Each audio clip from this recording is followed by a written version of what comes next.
Okay, so real quick, you can see the proportional force I was talking about. These big rocks,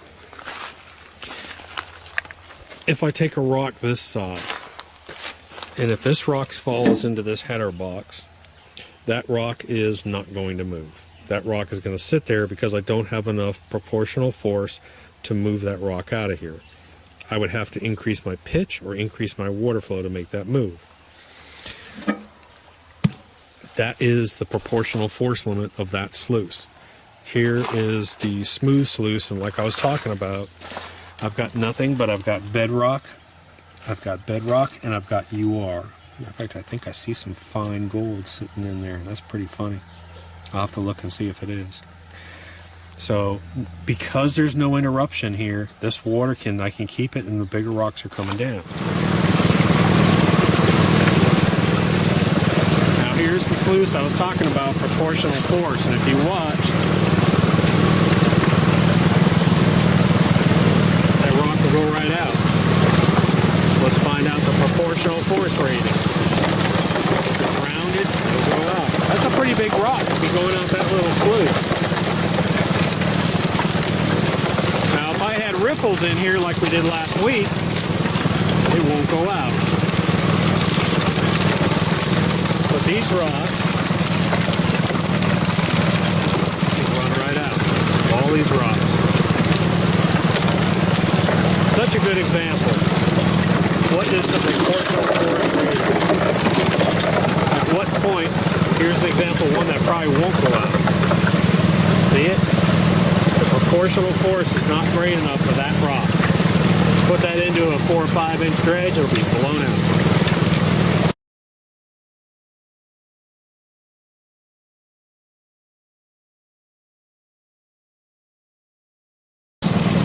See, that looks like there's blondes in there, and that's fine. That is bedrock, Matt, right there. That's the way I want to see it. If I go any faster, it's going to blow out. So there's black sand in there along with those blondes, but man, everything is just dancing like crazy. Here's the UR, same thing. It looks like I've got blondes in there, but man, everything is hyper active.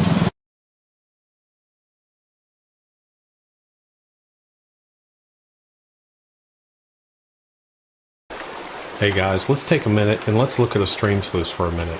Now our stream sluice systems come with 2 mats, a regular flow and a low flow mat. Obviously, each mat is set up for a different proportional force. But if we're using it under a full force condition, the nice thing about it is we don't have to classify. We can dump 2-inch, 3-inch, even sometimes a 4-inch rock through these stream sluices and just let it roll on through. Now remember, here's a critical point.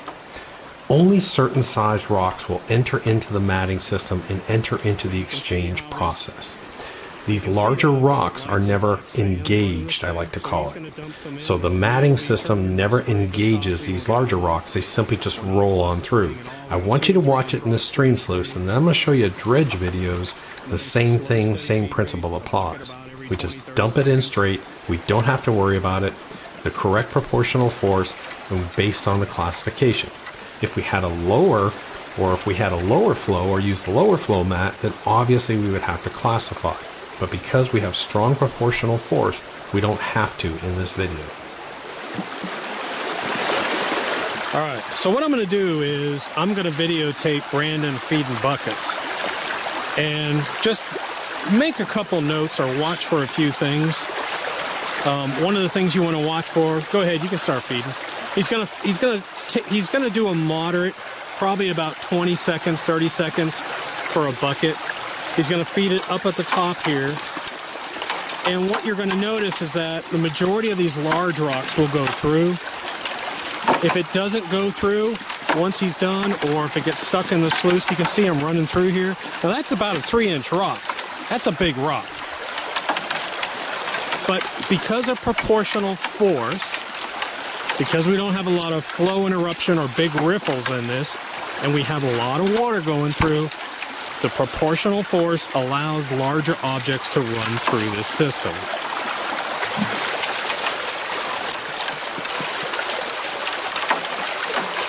So you can see the size rocks that are going through this system. They're actually rolling down the mats because of the correct proportional force. Now what we want to find is, I want to show you a rock where the proportional flow rating is too great. That's what I'm kind of waiting for. So there we go. We have our first proportional flow issue. You know what? It still made it out. Now here's one on the side. Here's another one on the side. So depending on where it is in your sluice, you have different proportional force on where it is in the sluice.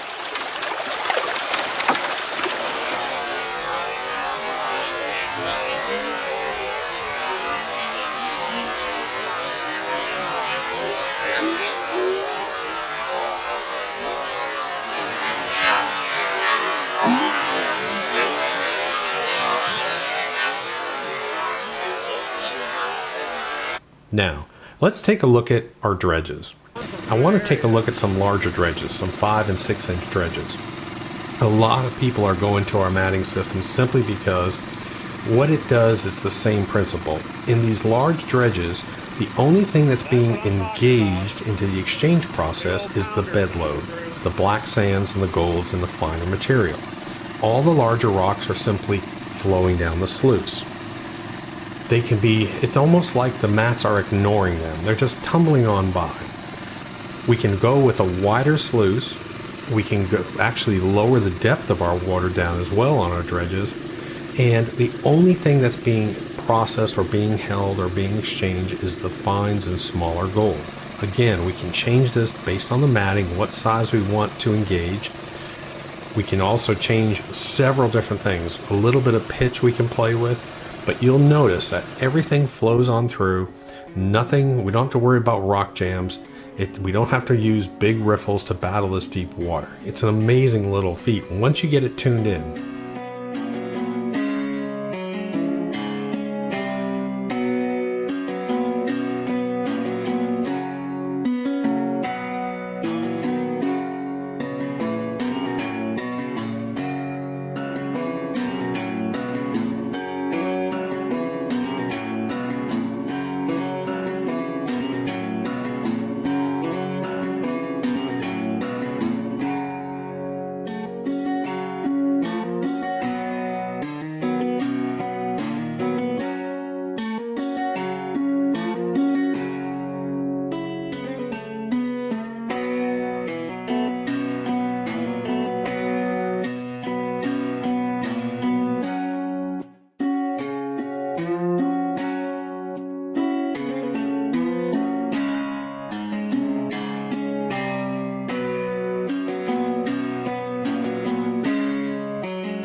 Hey guys, now I'm going to talk about something that's extremely important, and you've got to understand this point.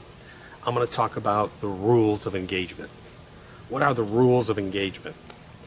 The rules of engagement comes down to the size of the obstruction or the riffle that you're using, or the type of sluice mat that you're using. You have to understand that certain size rocks will only be engaged in the exchange process based on the size of your flow interruption, riffle, or matting surface. I'm about to show you all of our different mats, and I'm going to talk about this more. But based on the water flow, based on the size of the flow interruption or the riffle, only certain size rocks will actually get hung up or enter into the exchange process. And that's what I've been wanting to show you with all these video clips. Everything else will just simply roll on by. The rule of engagement is very simple. The larger you make your obstruction, riffle, or whatever you want to call it, the larger the piece of rock or material that's flowing through will be engaged. So just think of it, I like to think of things in the extreme. If you just had a piece of glass, nothing would be engaged. It would just roll on down. Sometimes they call it a slick plate. You can use a slick plate. Start to go up a little bit more and up a little bit more and up a little bit more. The larger you go, the larger the pieces of material or larger the rocks are going to be engaged. You understand that? So rules of engagement are very important, and that's what I want to show you with our mats. Is based on the proportional force, that's where you're going to change the rules of engagement. And it's so important. Sometimes we don't want to engage the larger stuff. Sometimes we only want to do the real fine stuff. And if you do that within a sluice system, instead of just using one set of riffles or one piece of expanded, change it up, use something different and treat the slurry, change the rules of engagement. All of a sudden it starts to make sense that I can engage different sized material in that exchange process, and I can target different size gold too. So anyways, one thing I want to put up real quick to show this rules of engagement theory is I'm going to show on the Super Hog run from that day, I took the mats out, I brought them home, let them dry out, and I'm going to show you what the mats look like, what each one of those mats look like, and I want you to look for that rule of engagement. Like on the UR and bedrock mat, you're going to see nothing except super fine black sand. It's amazing because everything else just passes on by. When you get to the more aggressive one, you're going to see more aggressive rocks. Again, the rules of engagement. So let me put that clip up, let me show it to you, and then we'll go out to the mattings. Hey guys, it's early the next morning, and what I've done is I've pulled this Super Hog out of my truck and I've broken it into 4 sections. I just wanted, this is sort of an evaluation process that we go through. Is on this run I'm not going to just wash all the mats and check them. What I'm going to do is sort of study each one and study sort of the tuning points. But just to have it on record so you can see it, this is that's number 4 tray, that's bedrock, that's the UR. This is number 3 tray, that's Razorback. Now these are all dried out. That's downdraft. Then you go in here, and because it's all dried out, you'll see there's a scrubber. There's Talon. Now I want you to understand, look at the rocks in the Talon. That's normal. Those rocks are dancing around. You can see the hematite in there. And I know that there's gold up under that. And then here's the number 1 tray. You can see the Talon with a bunch of rocks. You can see this tall river hog, another tall river hog. Now I cut this river hog down and I cut it too short, so I'm gonna have to remake this mat. But I need a smaller one here because I'm just rooster tailing. This one I'm gonna take down a little bit too, but I think I'm gonna leave this one large. This will sort of be our nugget trap right here. I like that a lot. Alright, so one thing you can see as I'm washing this down, I sort of pause. This is my number 4 mat. This is the UR section in here. But you can see the huge amount of fine black sand I've got in there. Same thing, if you look at this bedrock. The same thing. Lots of fine black sand. Now I'm washing this down. The water's getting kind of muddy because we were running such muck, but look at all that right there. That's just mainly just fine black sands. And you can see how, I mean, this becomes a real finite sort of situation here, where we're working with super fine material. There's no, in mat number 4, there's no turbulence whatsoever. This is all a drop system. So this is a drop and exchange. There's a little bit like maybe right in here on a bedrock, but there's really not a lot of turbulence, and that's why you get all that super fine black sand. It's very quiet. You can even see it now if the sun's hitting it.